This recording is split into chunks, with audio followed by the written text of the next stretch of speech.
Music has the power to soothe the soul and provide a sense of comfort and relaxation. It can evoke many emotions, uplift spirits, and create a tranquil atmosphere.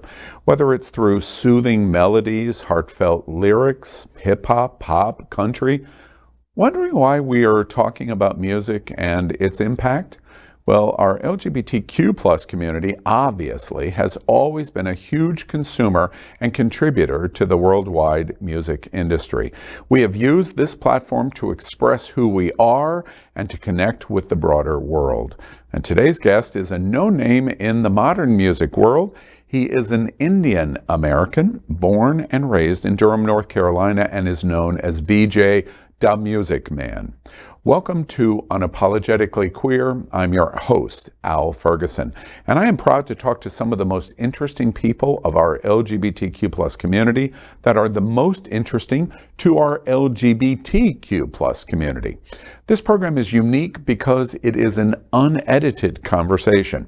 At Hotspots Magazine, Happening Out Television Network, our mission is based on the 10 pillars of the LGBTQ community.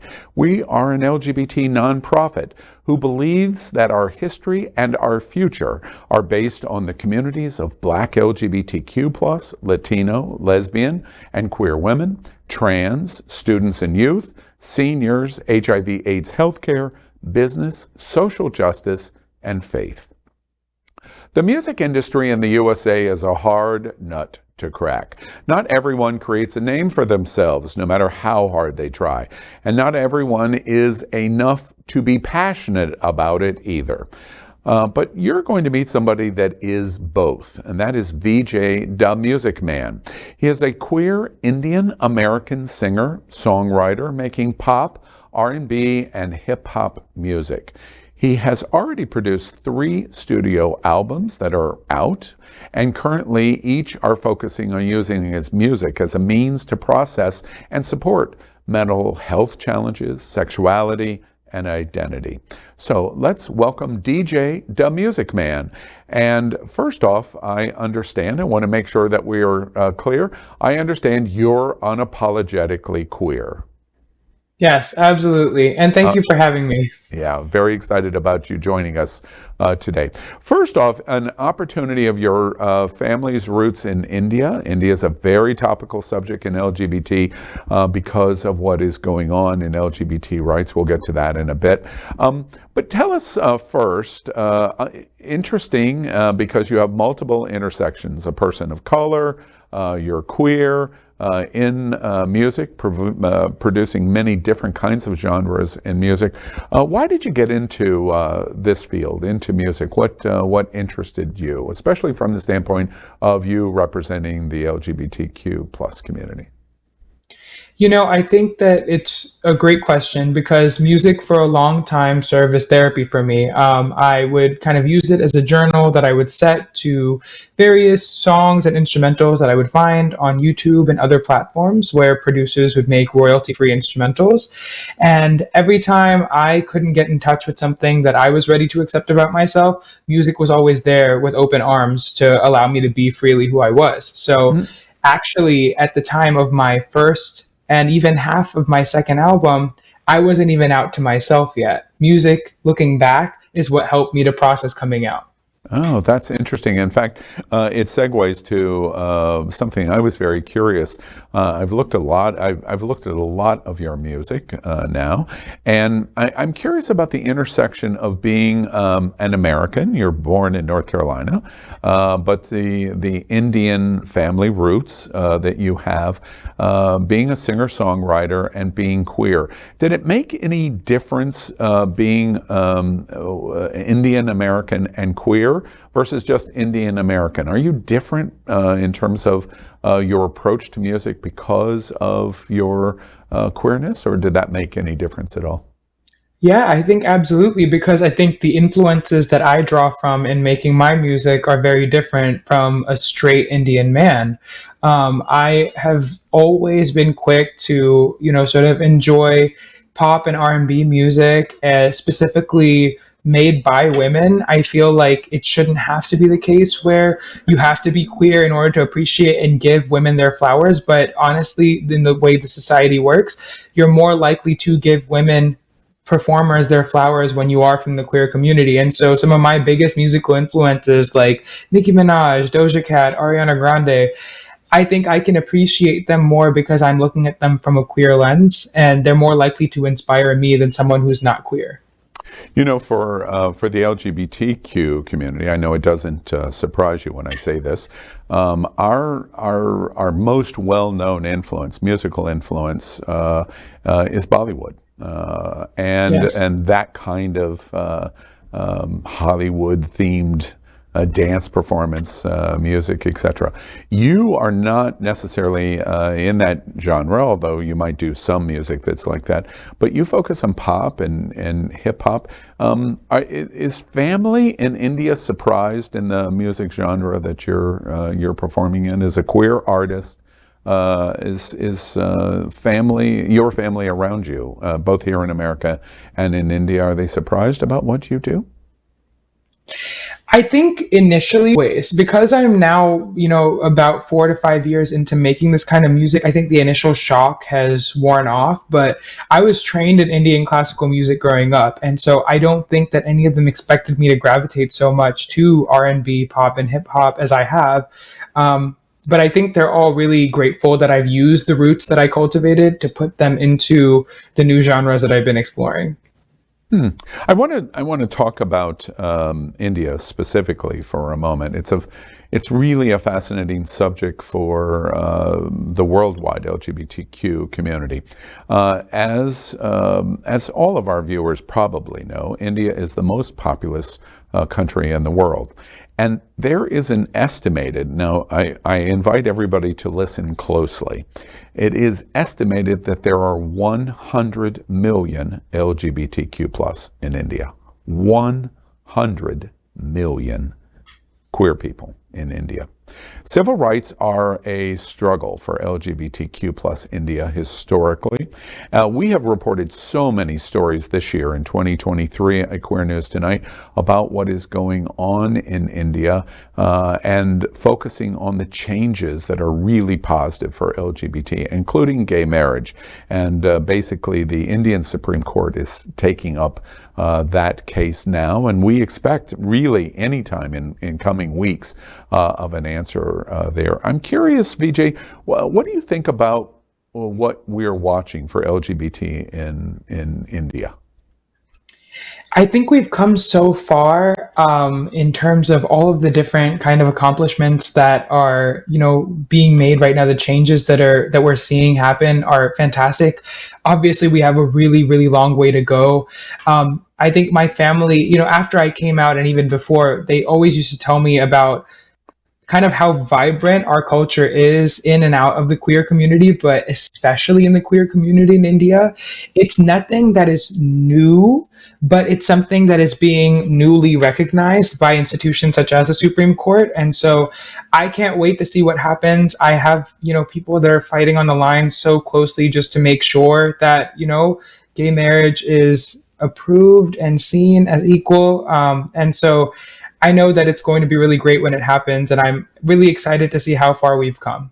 Are you optimistic of what's going to happen this summer for the Indian LGBTQ community?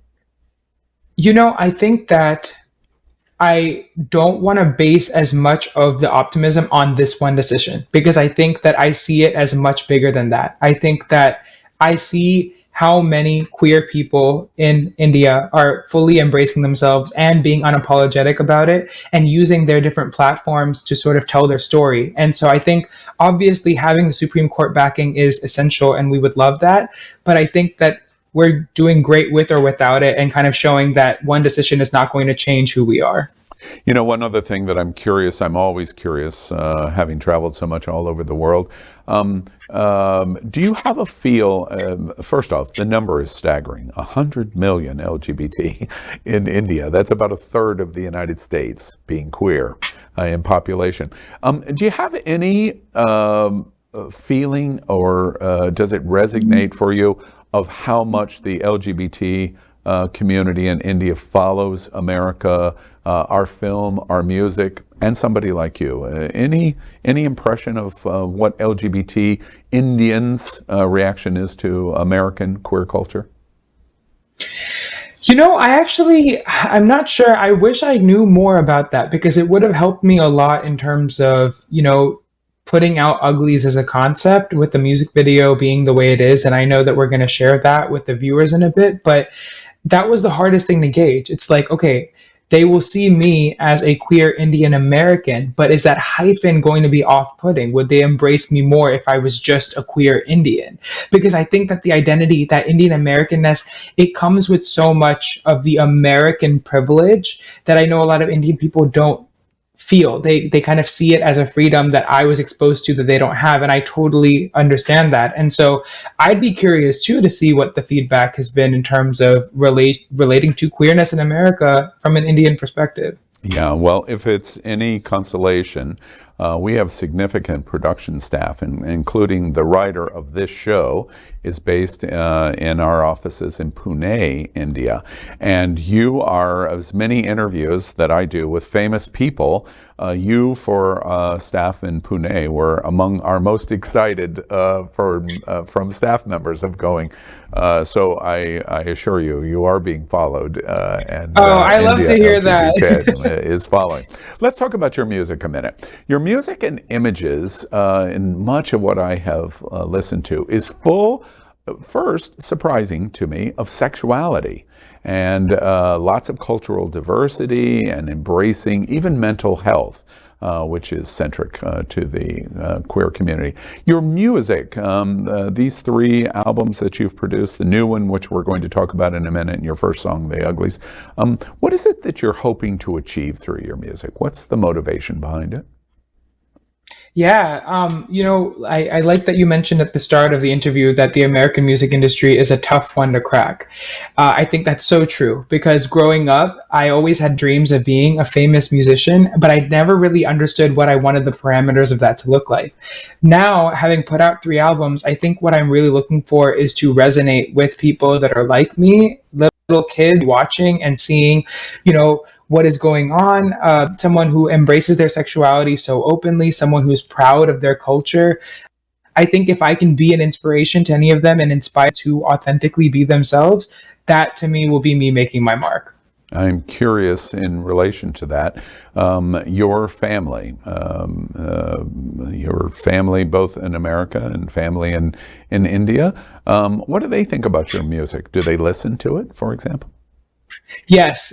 My family is extremely supportive. In fact, half of the dancers that you see in the music video are actually my cousins and family members. And so they're extremely supportive of my music. They've supported my sound evolution, my lyrical evolution ever since coming out.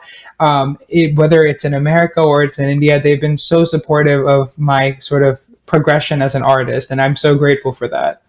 One of your albums that you produced called Escape the Retrograde. One of the things that was really interesting to me is you produced it during the COVID-19 pandemic. And artists went through arguably certainly the greatest challenge of your lifetime, your young lifetime, of going through a pandemic. What was that like to write and compose and perform music for an album while pandemic was going on? What was that experience like?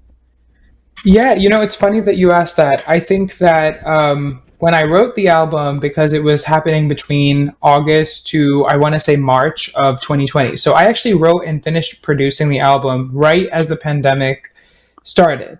So it was really more about how to market the album that kind of changed things. And especially as a very new face in the industry, I didn't know how it was going to be received because so much of music was based off of live performance at that time. We didn't really kind of transition to the use of technology to this extent until the pandemic. And so I think because everyone was using the pandemic as an opportunity to get in touch with themselves and explore their mental health and identity, it kind of fit just like a glove because that's what this album was about. So it kind of ended up being a love letter to everyone that was going through mental health challenges during the pandemic.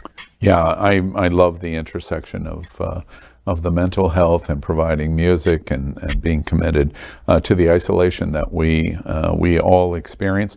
And I'm curious, what was your reaction of the album during pandemic? Did really well on music platforms like Apple Music, iTunes, Spotify, etc. What's the reaction of friends and family to go, wait, I know him and he's doing pretty well in Apple Music?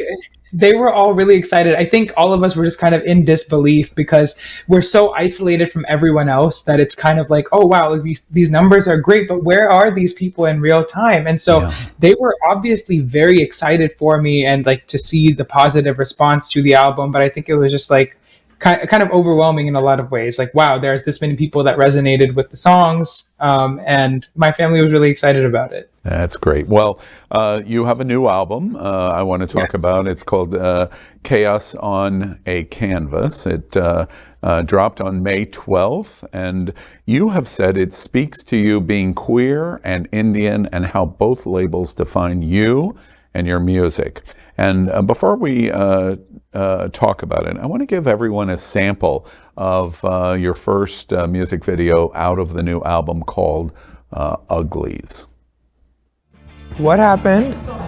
I just ordered a chai tea latte. I ordered chai too. No, I said with my own mouth, chai tea latte. And you guys call me whitewashed? Okay, you probably just rubbed off on me. I honestly can't believe I said that. We're not whitewashed, guys. That's just how it was written on the menu, so you got confused.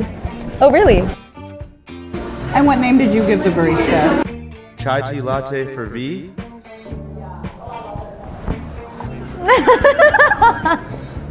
Yeah, sounds about right.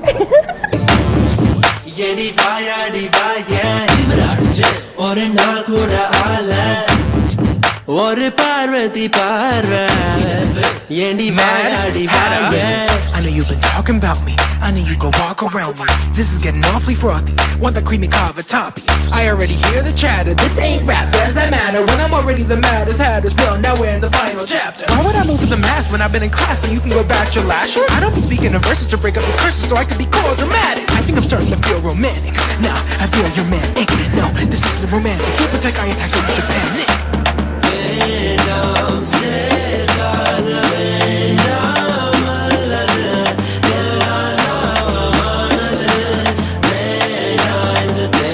Uglies. I can't mess with these uglies. Uglies. I can't keep on messing with these uglies. Uglies.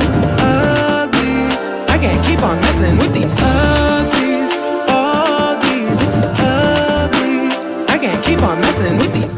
Well, I love that. And I remind all of our viewers at the end of the show today, we're going to show you the entire short film, Uglies, at the end of the show. Tell us about what went into this and what the making of it. And in addition to that, for me, and mine is a lay eye, it's not the professional eye that you have as musician, it has a bit of a Bollywood feel to me.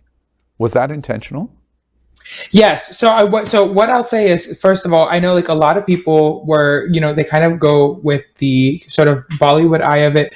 For me, actually, the most important thing with this music video was showing love to South Indian people. So this is actually very inspired by a different area, not affiliated with Bollywood, more of like, we call it like Tollywood. And it's like more affiliated with the southern region of India because Bollywood is very like more affiliated with the North India.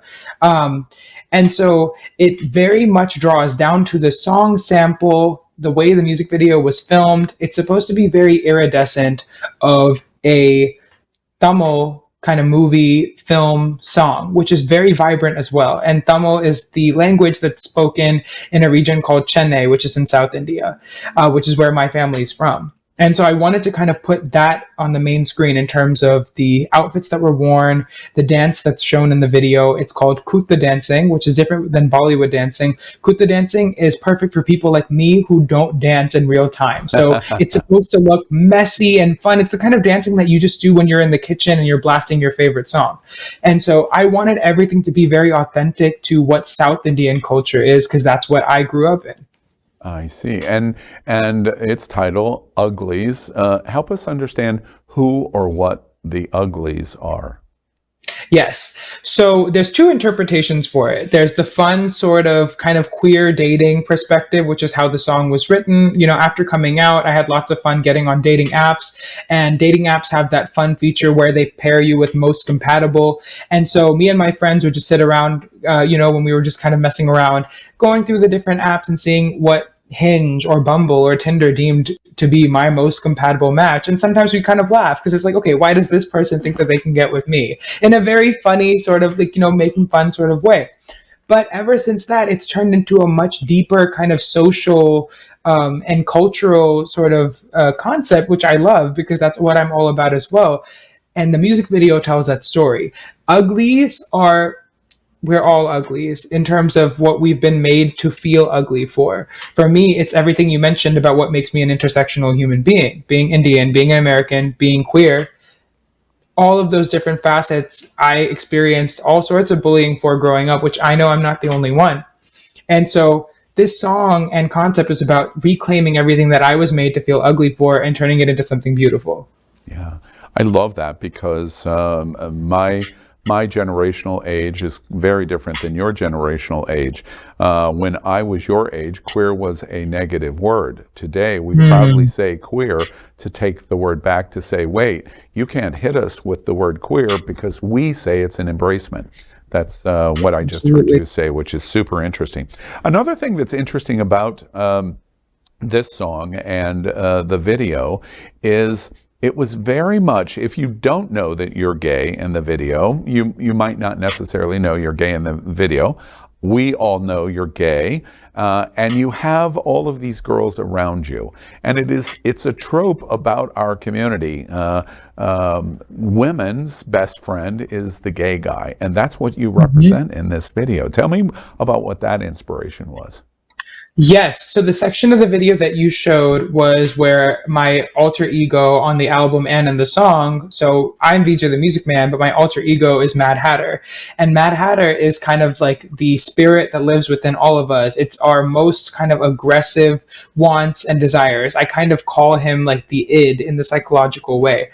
And so he's with all of those women because we're kind of trying to create our own coven in the video to sort of create chai that's going to be spread to everyone and turn them queer, turn them to be their most vibrant, unapologetic selves, their ugly selves.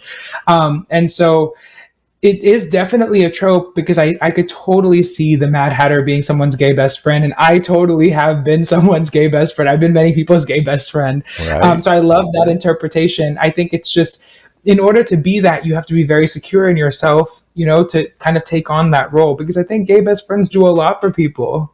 Yeah. And I also, I love the dangerous edge of the theme here because I don't know if you've ever heard, I'm broadcasting from Fort Lauderdale, and here in Fort Lauderdale we have a presidential candidate governor that fears you exactly. Wait, you're going to turn everybody gay, and you're grooming through your music video. I love that. One other thing that I thought was really clever is you discuss the idea about, in a tongue-in-cheek way, about whitewashing and how people of color represent in community and pursue that kind of white culture thing, the privilege. You've used that word in our conversation today. What was that about? Why did you focus in the coffee shop the idea of whitewashing? At first, the video was going to take a very different route when I was creating the story for it, in that we were going to put in a scene where I spoke to a barista who was white and kind of did the whole name change thing to make her feel more comfortable. But I wanted to instead take the conversation back and keep it just amongst me and my Indian friends in the video, because it was supposed to be a moment of, wow, even when we're not around non-Indian people or non-POC people, we end up whitewashing ourselves because of the unconscious effect it's had on us for so many years. We're so used to trying to water ourselves down to make non-Indian or non-POC people comfortable and for safety reasons. and it felt important to kind of shine a light on this because I think so many people after watching the video were like, oh wow, I have a Starbucks name as well. And they didn't realize, because it's such a cultural norm or societally accepted thing, how messed up it is that they have to kind of change their name to accommodate someone else just because they're tired of explaining who they are. Yeah. And you could get deeply into this of even trans conversation about our identities and names and who and what we represent. I'm curious for you, VJ, is this something that you, it's one of the reasons why I really did enjoy this video. The music is quite good, and I love the feel. I didn't know about the Southern Indian feel versus my impression of what I said in the music. But is this something that you still face? Do you feel like you have to water down who and what you represent? You're from Durham, North Carolina. So you're like everyone else from Durham, North Carolina. That's just who you are. You're Durham and you're North Carolina. Exactly. But because of your Indian roots and being queer, do you feel like you still have to whitewash yourself as best you possibly can? You know, I think I've done a lot of unlearning of things that I used to do before. And I think that music has forced me to do that. Also, because music isn't my full-time job, medicine is actually my full-time job. And in my medical career, I have to go by my, non-artist name, my given name from my parents, Vaibhav Jagannath, which is a crazy name. I was taught it was a crazy name from childhood when the teachers in school would struggle to pronounce it correctly. I got so used to the puzzled look on their faces that I would raise my hand as soon as they started to do that. So I don't do that anymore. I tell everyone what my name is because that's the name that's on my ID. And so I think life has sort of shown me in multiple ways, the multiple paths I'm taking, music and medicine, that it's so important to be myself and allow myself to feel comfortable before I try to accommodate what would make other people comfortable in the situation. Yeah, and I'm also curious, in this world, we've watched a pretty difficult year, not only for queer, but for people of color and diversity, and the rejection of diversity and inclusion policies by a minority of people, but a powerful minority. Are you optimistic of what you're watching in America? You're an American from Durham. As a person of color, Indian descent, you're a millennial. You're queer? Are you optimistic about what you're watching and how you're going to use your music to stand up to whatever you're watching? Are you optimistic of where you see America going? I think it's a very tough question to answer. I do think that a lot of us sort of sit down on the power that we have, and we don't understand that even if our opinion and kind of life feels very small in the grand scheme of things, there's a lot of power in numbers. And I think I want to use my music as a platform for sure to sort of, evoke social justice and start cultural conversations that need to be had. I think at the same time, because I am a millennial, there's so much of our conversation that's been, and I'm at 1998, so I'm right on the cusp. So much of our conversation is kind of jolted with this sort of humor. Because the future seems so dark that we don't want to process it in a realistic way. We would rather laugh and joke about it. So in real time, I am not the most optimistic. I think that I can do my best, but as an artist with a platform, I definitely don't want to take for granted what I've been given. And I would love to use my platform to kind of keep pushing for change and conversations that need to be had. Heard loud and clear there. Your new album, it's brand new. Chaos on a Canvas. The Uglies is your first release out of it. What's the chaos in the album, and what's the canvas in the album?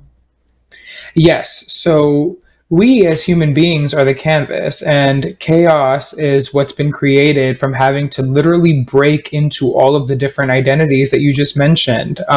Being Indian, being American, being millennial, being queer. There's so many times where I feel like I've had to literally shift into a different personality in order to approach the stage of life that I'm in. And that's where you get these multiple different alter egos and stuff to be able to process how much it takes. The mental capacity is crazy that you need in order to, approach life the way that it's been.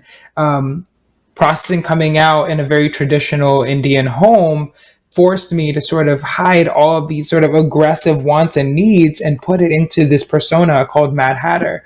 And so this album, Chaos on a Canvas, is quite literally VJ the Music Man and Mad Hatter battling with their identities to sort of see who can overpower me as an individual, the host.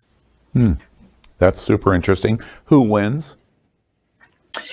You have to listen to the album to find out who wins. But I think in the end, kind of realistically, what I can say is I make peace with this idea that one person has to win. I realized that the chaos was beautiful this whole time, and it was because there was multiple people taking the wheel. And yes, it's chaotic, it's crazy, but you need both of those people in order to live the life that you're going to live. You need your aggressive wants and needs, but you also need to incorporate what society expects of you. You need to find that balance, and it's chaotic, but it's beautiful. And so that's what the album is all about. And if you were sitting in my seat, because I don't know the conclusion of who wins this epic battle, if you were sitting in my seat, are you rooting for Mad Hatter or the other character?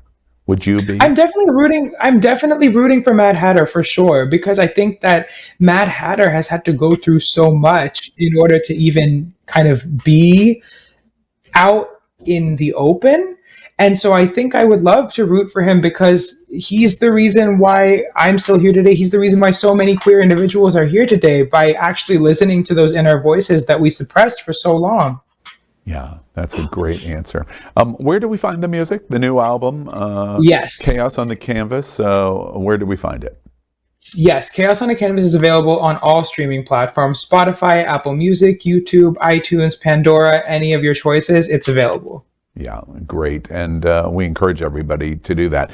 And in general, learn a lot more about VJDAMUSICMAN. The best place for you to go to learn more about him is at his website, VJDAMUSICMAN.com. And of course, all the social media, all you have to do is put that in, and right up he comes, and you can get the music there. VJ, I want to thank you. As I said, we're getting ready to show the full epic battle here, and we get our first taste if the Mad Hatter is going to win this epic battle. We thank you very much for joining us on Unapologetically Queer. Thank you so much for having me. And now here is the full short film Uglies by queer Indian American artist VJDAMUSICMAN.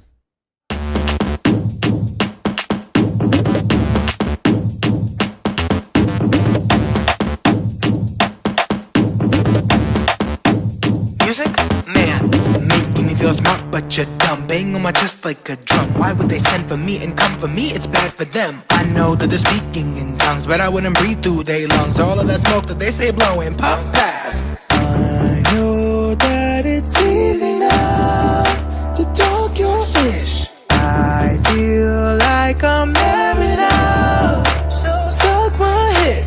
You might be thinking it's crazy that I'm not so lazy that I would go give you a pass. On this road, I know that I'm the rogue, and if you want a match, you can kiss my flash. Uglies. I can't mess with these uglies. Uglies. I can't keep on messing with these uglies. Uglies. Uglies. I can't keep on messing with these uglies. Uglies. Uglies. I can't keep on messing with these. I was just telling him that I don't. What happened? I just ordered a chai tea latte. I ordered chai too. No, I said with my own mouth, chai tea latte. And you guys call me whitewashed? Okay, you probably just rubbed off on me. I honestly can't believe I said that. We're not whitewashed, guys. That's just how it was written on the menu, so you got confused. Oh, really? And what name did you give the barista? Chai tea latte for V.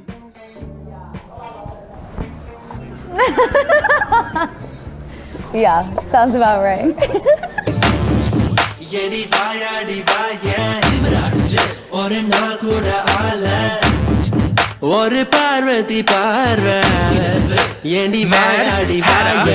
I know you've been talking talking about me. I know you go walk around me. This is getting awfully frothy. Want the creamy carver toppy. I already hear the chatter. This ain't rap, does that matter? When I'm already the maddest, hattest bill. Now we're in the final chapter. Why would I move with the mask when I've been in class so you can go back your lashes? I don't be speaking in verses to break up these curses so I can be cool dramatic. I think I'm starting to feel romantic. Nah, I feel you're manic. No, this isn't romantic. You protect eye attacks so you should panic.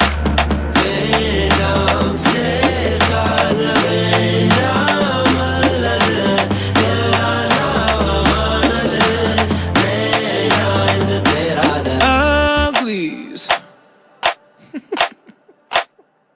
I can't mess with these uglies. Uglies. I can't keep on messing with these uglies. Uglies. Uglies. I can't keep on messing with these uglies. Uglies. Uglies.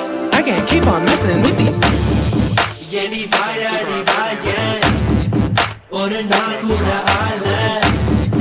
ஒரு பார்வதி பார ஏண்டி வாயாடி வாழ